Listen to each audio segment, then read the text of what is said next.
Argentina ফিফার সুবিধাভোগী দল।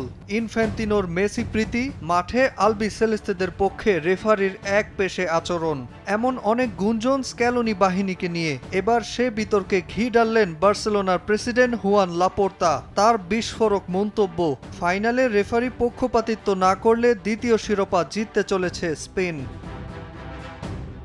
এমনকি এই মুহূর্তে লিওনেল মেসি এবং লামিন ইয়ামালের মধ্যে ইয়ামালকেই এগিয়ে রাখছেন বার্সা বস।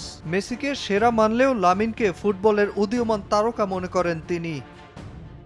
রেফারির হাতে যদি ম্যাচের নিয়ন্ত্রণ থাকে, রেফারি যদি সৎ হয় এবং মাঠে ন্যায্য আচরণ করে, স্পেনের বিশ্বকাপ জেতার সম্ভাবনা খুব বেশি। মেসি সর্বকালের সেরা, ৩৯ বছরে এসেও সে খুব দুর্দান্ত খেলছে। তবে লামিন ফুটবলের ভবিষ্যৎ, ও এক অবিশ্বাস্য প্রতিভা। দুজনেই আমাদের ক্লাবের জন্য গর্বের। ফাইনালে আর্জেন্টিনা আগ্রাসী খেলবে, আর স্পেনও রক্ষণে শক্তিশালী। একটা ভালো ফাইনালের অপেক্ষায় আছি।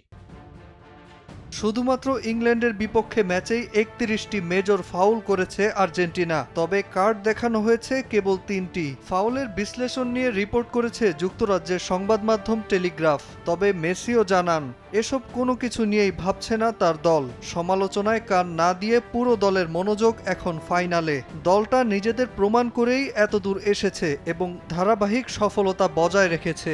এদিকে ইনজুরির কারণে মাঠে নামা নিয়ে সব শঙ্কা উড়িয়ে অনুশীলন করেছে ইয়ামাল। ফাইনালে শুরুর একাদশেই থাকবেন এই রাইট উইঙ্গার। স্পেনের দ্বিতীয় নাকি আর্জেন্টিনার শিরোপার হালি পূরণ, রুদ্ধশ্বাস ফাইনালের অপেক্ষায় ফুটবল বিশ্ব।